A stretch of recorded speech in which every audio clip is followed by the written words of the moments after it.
आपला देव बकासूर महाड तालुका गाव बिरवाडी काळीज बकासूर प्रमुख उपस्थिती म्हणून गेला होता आणि तिथे समालोचक एंट्रीला काय बोलले ते बघा।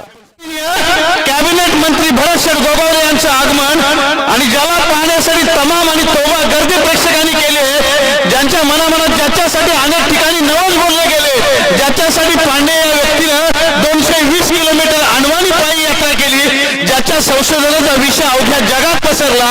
इस्रायलने 3 कोटीला या बैलाची मागणी केली, परंतु पशुप्रेमाखातर एका माणसावर जसं प्रेम करतात तसं मोहितरांनी या बकासूरवर प्रेम केलं आणि मालकासाठी धावला, वेगासाठी धावला, त्याच्या ध्येयासाठी धावला आणि खऱ्या अर्थानं महाराष्ट्राच्या घराघरात ज्यांनी नाव पोचवलं तो बकासूर या ठिकाणी पोहोचतोय। अनेकांनी टॅटू गोंडवले, अनेकांनी चित्र काढली आणि असा लोकांच्या हृदयातला या बैलगाडी प्रेमींच्या हृदयातला देव या ठिकाणी आगमनित होतोय। आणि मराठ्यांच्या देवघरात मराठ्यांच्या देवघरात ज्यांचं मानाचं स्थान आहे ते हिंदवी स्वराज्याचे संस्थापक राजे शिवछत्रपतींच्या शौर्याच्या भूमीची स्पर्धा संपन्न होते, ही अभिमानाची गोष्ट आहे, गौरवाची गोष्ट आहे। आणि त्या अनुषंगानं चेतनजी अवकीरकर यांच्या पुरस्कृत सन्मानाने आपल्या युवा नेतृत्वाच्या वाढदिवसाच्या अभिष्टचिंतन सोहळ्याच्या निमित्त तमाम बैलगाडा प्रेमीच्या उपस्थितीत या भव्य दिव्य प्रांगणामध्ये संपन्न होत असलेली ही स्पर्धा आणि फटाक्यांच्या आतषबाजीत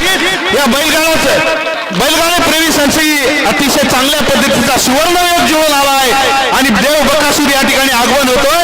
सन्माननीय नेतृत्व नामदार कॅबिनेट मंत्री भरत शेठ गोगावले यांच्या प्रमुख उपस्थितीमध्ये युवा नेतृत्वाला कृतज्ञता देण्यासाठी, त्यांच्या अभिष्टचिंतन सोहळ्यासाठी ईश्वराला त्यांच्या मांगल्य आणि निरामय स्वास्थ्यासाठी प्रार्थना करण्यासाठी आपण या ठिकाणी आलात आणि त्या निमित्तानं संपन्न होत असलेली ही बैलगाडा शर्यतीच्या निमित्तानं हा भव्य दिवस सोहळा या ठिकाणी रंगताना आपण पाहतोय।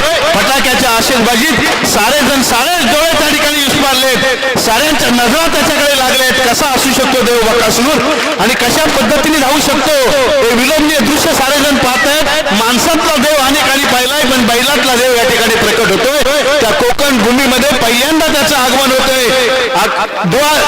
द्वितीय दशम स्पर्धा ज्यांनी जिंकल्या, रुस्तमे हिंद स्पर्धा ज्यांनी धावली बलमासोबत आणि घराघरात महाराष्ट्राच्या जो पोचला, अख्ख्या महाराष्ट्राच्या चिंतनाचा विषय जो झाला, ज्यांना वेगावर ज्यांनी मात केली, वाऱ्यासारख्या वेगाची ज्याची चाल आहे आणि खऱ्या अर्थानं शिट्टीवर ज्याची नजर आहे, असा विलोभनीय असा बकासूर या ठिकाणी येतोय आणि सोबत आहे आपल्या सर्वांचं हृदयचं नेतृत्व आदरणीय भरत शेठजी गोगावले साहेब या दीप्यमान सोहळ्यासाठी हजेरी लावतोय। आपण सारेजण पाहतोय हे वैभवशाली परंपरा ही भारतीय